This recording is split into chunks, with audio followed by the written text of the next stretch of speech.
Hi friends, welcome to our channel. ఈ రోజు notification చాలా మంచి నోటిఫికేషన్. ఈ వీడియోని ఎక్కడ స్కిప్ చేయకుండా వీడియోని ఎండ్ వరకు చూడండి. అలాగే ఈ వీడియోకి మినిమం 50 లైక్స్ అయితే కోరుకోవడం జరుగుతుంది కాబట్టి ప్రతి ఒక్కరు కూడా లైక్ చేయడం మాత్రం మర్చిపోద్దు. లైక్ చేయడం వల్ల నాకు ఎంతో బూస్ట్ అండ్ ఎంకరేజ్మెంట్ ఇచ్చినట్టుగా ఉంటుంది. సో ప్రతి ఒక్కరు కూడా అప్లై చేయడానికి ట్రై చేయండి. అలాగే వెళ్తూ మన ఛానల్ని సబ్స్క్రైబ్ చేసుకోవడం మాత్రం మర్చిపోవద్దు. మీరు నాతో డైరెక్ట్గా కాంటాక్ట్ అవ్వాలంటే డిస్క్రిప్షన్ బాక్స్లో నా వాట్సాప్ ఐడి ఇవ్వడం జరిగింది. అక్కడి నుంచి నాకు డైరెక్ట్గా మెసేజ్ చేయొచ్చు, కనెక్ట్ అవ్వచ్చు. అలాగే నా టెలిగ్రామ్ ఛానల్ని ఫాలో అవ్వండి, ఇన్స్టాగ్రామ్ పేజీని కూడా ఫాలో అవ్వండి, అండ్ ఫేస్బుక్ పేజీని కూడా ఫాలో అయ్యి నన్ను ఎంతో సపోర్ట్ చేస్తారని నేను మనస్ఫూర్తిగా కోరుకుంటున్నాను. ఈరోజు కంపెనీ వచ్చేసరికి డేటా అనోటేషన్ అనే కంపెనీ నుంచి ఈ యొక్క వేకెన్సీ అనేది రావడం జరిగింది అనమాట. ద్విభాష అనువాదకుడు కావాలనేసి వీళ్ళైతే క్లియర్గా మెన్షన్ చేయడం జరిగింది. మనకి ఢిల్లీలో ఉంటుంది ఈ యొక్క కంపెనీ, డేటా అనోటేషన్ అనే కంపెనీ. భారతదేశం అంతా కూడా ఈ యొక్క వేకెన్సీ అనేది తీయడం జరిగింది. ఒక వారం క్రితమే ఈ యొక్క పోస్ట్ అనేది తిరిగి మళ్ళీ పోస్ట్ చేయబడింది అనేసి వీళ్ళైతే చెప్పడం జరుగుతుంది అన్నమాట. ఇప్పటి వరకు 100 కంటే ఎక్కువ మంది దరఖాస్తుపై క్లిక్ చేసి అప్లై చేసుకోవడం అనేది జరిగిందని వీళ్ళైతే క్లియర్ గా చెప్పడం జరుగుతుంది. అలాగే రిమోట్ అనేసి ఇవ్వడం జరిగింది, ఫుల్ టైం వర్క్ అనమాట, ఒప్పందం అనేసి ఇవ్వడం జరిగింది. 5 నైపుణ్యాల్లో మీ యొక్క ప్రొఫైల్ అనేది మ్యాచ్ లో ఉందో లేదో ఇప్పుడు మనం తెలుసుకుందాం. సో మీరు లింక్డ్ఇన్ వాడుతున్నట్లయితే మీరు డైరెక్ట్ గా ఇక్కడ మీకు డైరెక్ట్ గా ఈ యొక్క 5 నైపుణ్యాల్లో ఏదైతే లేదో అది యాడ్ చేసుకోవచ్చు అనమాట మీ యొక్క ప్రొఫైల్ కి. ఇక్కడ చూడండి, జాబ్ పోస్టర్ ద్వారా జోడించబడిన నైపుణ్యాలు అనేసి క్లియర్ గా మెన్షన్ చేయడం జరిగింది. హిందీ, అలాగే ఎడిటింగ్, అలాగే ఇంగ్లీషు అనువాదం రాయడం అనేది మీకు కానీ వస్తే డైరెక్ట్గా మీరు డైరెక్ట్గా ఈ జాబ్కి అప్లై చేసుకోవచ్చు. ఇక్కడ ప్లస్ పైన క్లిక్ చేసి ఈ స్కిల్స్ని కూడా యాడ్ చేసుకుంటే యాడెడ్ అడ్వాంటేజ్గా మీకైతే పనికి వస్తుంది. ఇక్కడ మీరైతే డైరెక్ట్గా అప్లై చేసుకోవచ్చు అనమాట. సో ఎలా అప్లై చేయాలనేది కూడా వీడియో ఎండ్ వరకు చూస్తే మీకు అర్థమవుతుంది కాబట్టి ఎండ్ వరకు చూడండి, ఎక్కడ స్కిప్ చేయకుండా ఈ యొక్క వీడియోని. ఇక్కడ చూడండి, ఉద్యోగం గురించి చూస్తే నాణ్యమైన ఏఐని సృష్టించడానికి డేటా అనోటేషన్ అనేది కట్టుబడి ఉంది అనేసి చెప్పడం జరుగుతుంది. రిమోట్ పని యొక్క సౌలభ్యాన్ని పొందుతూ మరియు మీ స్వంత షెడ్యూల్ను ఎంచుకుంటూ ఏఐ చాట్ బాట్లకు శిక్షణ ఇవ్వడానికి మా బృందంలో చేరండి అనేసి చెప్పడం జరుగుతుంది. అంటే మీరు ఇక్కడ ఏఐ చాట్ బాట్లకు శిక్షణ ఇవ్వడానికి మీరైతే ఇక్కడ వర్క్ చేస్తారు. ఏఐ చాట్ బాట్లకు శోధించడానికి మా బృందంలో చేరడానికి మేము ద్విభాష అనువాదకుడికి మేము అవకాశం ఇస్తున్నాము అనేసి చూస్తున్నారనమాట. హిందీ, ఇంగ్లీష్ కోసం ఎక్కువగా చూస్తున్నారు. అలాగే చాట్ బాట్లు పురోగతిని కొలవడానికి మరియు హిందీ మరియు ఇంగ్లీష్ రెండింటిలోనూ సంభాషణలు చేస్తారు అనేసి కూడా చెప్పడం జరుగుతుంది. అలాగే వారికి ఏం చెప్పాలో నేర్పడానికి కూడా నవల సంభాషణలు రాస్తారు అనేసి చెప్పడం జరుగుతుంది. అంటే మీకు టైపింగ్ వచ్చి ఉండాలి, అలాగే మీరు ద్విభాష అనువాదకుడు అయి ఉండాలి. అంటే హిందీ, ఇంగ్లీషు ఖచ్చితంగా అయితే మీకు వచ్చి ఉండాలి. వాటిని మీరు చాట్ బాట్లుగా శోధించడానికి అలాగే బోధించడానికి మీరైతే ఇక్కడ వర్క్ చేయాల్సి ఉంటుంది అనమాట. మెయిన్ హిందీ, ఇంగ్లీషు ఈ 2 రావాలి. ఓకేనా. సంభాషణలు కూడా చేస్తారు, అంటే ఆర్గ్యుమెంట్స్ ఇటువంటివి అనమాట. అంటే ఎవరైనా క్వశ్చన్స్ వేస్తే వాళ్ళకి సమాధానం ఇచ్చే విధంగా మీరు చాట్ చేయాలన్నమాట. ఓకేనా. ప్రయోజనాలు వచ్చేసరికి ఇది పూర్తి సమయం లేదా పార్ట్ టైం రిమోట్ ఉద్యోగం. అంటే మీరు ఫుల్ టైం అయినా చేసుకోవచ్చు, లేదంటే పార్ట్ టైంగా కూడా చేసుకోవచ్చు అనమాట. మీరు ఏ ప్రాజెక్టులలో పనిచేయాలనుకుంటున్నారో ఎంచుకోవచ్చు అనేసి చెప్పడం జరుగుతుంది ఇక్కడ. అలాగే మీరు మీ సొంత షెడ్యూల్లో పని చేయవచ్చు అనేసి కూడా క్లియర్గా మెన్షన్ చేయడం జరిగింది.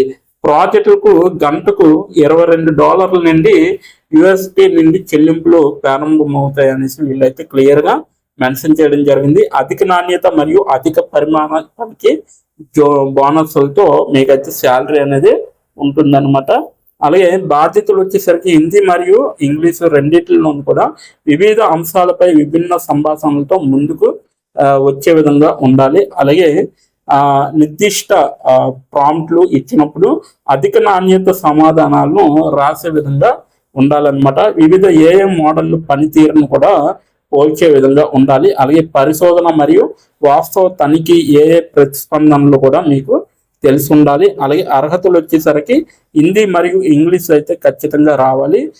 స్థానిక లేదా ద్విభాష స్థాయి అనేది నిష్ఠానితులు అనేసి ఇవ్వడం జరిగింది.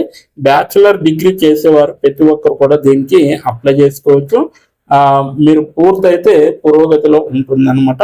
అద్భుతమైన రచన మరియు వ్యాకరణము నైపుణ్యాలు అనేవి మీకు ఖచ్చితంగా రావాలి. సో ఖచ్చితత్వం మరియు వాస్తవికతను నిర్ధారించడానికి బలమైన పరిశోధన మరియు వాస్తవ తనిఖీ నైపుణ్యాలు అనేవి చాలా అవసరం. గమనిక ఇక్కడ చెల్లింపు వచ్చేసరికి పేపాల్ ద్వారా జరుగుతుంది అనమాట. పేపాల్ అకౌంట్ ఉంటే మీకు డైరెక్ట్ గా పేపాల్ ద్వారా మీకైతే పేమెంట్ అనేది చేయడం జరుగుతుంది.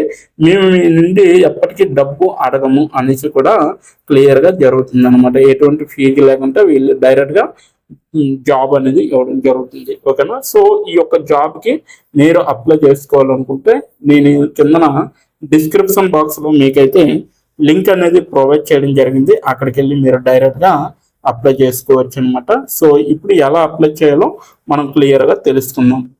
ఇప్పుడు ఎలా అప్లై చేయాలో మనం తెలుసుకుందాం. డిస్క్రిప్షన్ బాక్స్లో ఇచ్చిన లింక్ మీరు ఓపెన్ చేయగానే మీకు ఈ విధంగా నోటిఫికేషన్ అనేది ఓపెన్ అవుతుంది. ఇక్కడ మీరు ఈజీ అప్లై పైన క్లిక్ చేస్తే మనకి నెక్స్ట్ పేజీ అనేది ఓపెన్ అవుతుంది.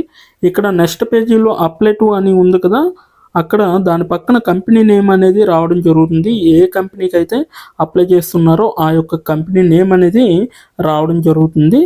దాని తర్వాత మీరు మీ యొక్క ఈమెయిల్ ఐడితో లింక్డ్ఇన్లో లాగిన్ అయ్యి ఉండాలి. అలా అయ్యి ఉంటే మీకు ఈమెయిల్ ఐడి కూడా కనబడుతుంది. ఫోన్ కంట్రీ కోడ్ అనేది కూడా కనబడుతుంది. అక్కడ మీ యొక్క ఫోన్ కంట్రీ కోడ్ని మీరు ఎంటర్ చేయాలి. మనది ఇండియా కాబట్టి +91 అని ఉంటుంది. మొబైల్ ఫోన్ నెంబర్ ఉంది కదా, అక్కడ కూడా మీ యొక్క పర్మనెంట్ మొబైల్ నెంబర్ అనేది ఇవ్వాలి. తర్వాత మీరు నెక్స్ట్ అనే ఆప్షన్ పైన క్లిక్ చేయాలి. నెక్స్ట్ పేజీకి తీసుకువెళ్తుంది. ఇక్కడ మీరు మీ యొక్క రెజ్యూమ్ అనేది అప్లోడ్ చేయాలి. డాక్యుమెంట్లో కానీ పీడిఎఫ్లో కానీ రెజ్యూమ్ని అప్లోడ్ చేయాలి. మినిమం రెజ్యూమ్ అనేది 2 MBలో ఉండాలి. అప్లోడ్ చేశాక నెక్స్ట్ అనే ఆప్షన్ పైన క్లిక్ చేయాలి. మనల్ని జాబ్కి కావలసిన కొన్ని క్వశ్చన్స్ అడగడం జరుగుతుంది. అవి ఏంటంటే ఇప్పుడు చూడండి, మీరు how many years of work experience అని అడుగుతుంది. ఎక్స్పీరియన్స్ లేకపోతే నో ఎక్స్పీరియన్స్ అనేది మీరు మెన్షన్ చేయాలి. ఎస్ ఆర్ నో అనేది. అది కూడా ఎటువంటి ఎక్స్పీరియన్స్ అవసరం లేదు అని అప్లికేషన్లో మెన్షన్ చేస్తే అప్పుడు మీరు నో ఎక్స్పీరియన్స్ అని టైప్ చేయాలి. ఎక్స్పీరియన్స్ ఉన్నవాళ్ళు కంపెనీ నేము, ఏ కేటగిరీలో వర్క్ చేశారు, కేటగిరీ నేమ్ అనేది ఇవ్వాలి. కంపెనీలో ఎప్పుడైతే జాయిన్ అయ్యారో స్టార్ట్ డేట్ అనేది ఇవ్వాలి. మీరు ఎప్పుడు మానివేశారో అంటే ఆ కంపెనీ నుంచి మీరు ఎప్పుడు లీవ్ అయ్యారో ఎండ్ డేట్ కూడా మీరు ఇవ్వాలి. CTC total package of year అంటే మీకు పర్ ఇయర్కి ఎంత ప్యాకేజ్ వచ్చిందనేది కూడా మీరు మెన్షన్ చేయాలి. ఎక్స్పీరియన్స్ లేని వాళ్ళు company name, starting date, end date, CTC ఇవేమీ ఇవ్వక్కర్లేదన్నమాట. నెక్స్ట్ వన్ చూసుకుంటే what is your level of proficiency in English అంటే మీకు ఇంగ్లీష్లో ఎంత ప్రావీణ్యం ఉందో వీళ్ళైతే అడగడం జరుగుతుంది. ఎక్సలెంట్ అయితే ఎక్సలెంట్, గుడ్ అయితే గుడ్, యావరేజ్ అయితే యావరేజ్, బిలో యావరేజ్ అయితే బిలో యావరేజ్, ఇలా ఇచ్చిన పాయింట్స్లో ఏవో ఒక ఆప్షన్ని మీరు సెలెక్ట్ చేసుకొని మీరైతే అక్కడ మెన్షన్ చేయాలి.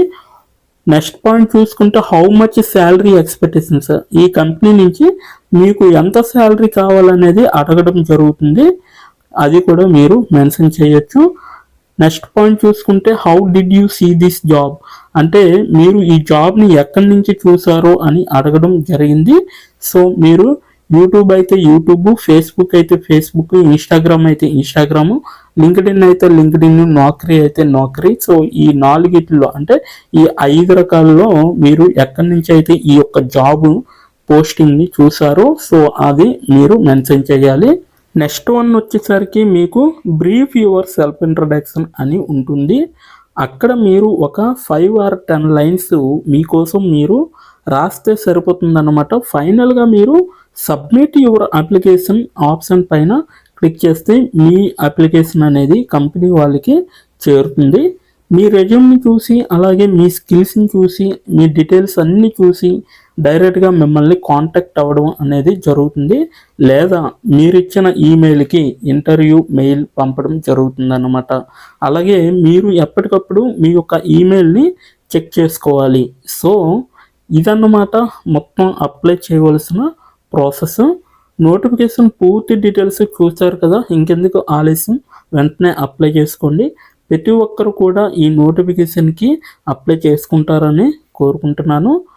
ఇప్పటి వరకు ఈ వీడియోని చూసిన ప్రతి ఒక్కరికి చాలా చాలా థ్యాంక్స్ ఫర్ వాచింగ్.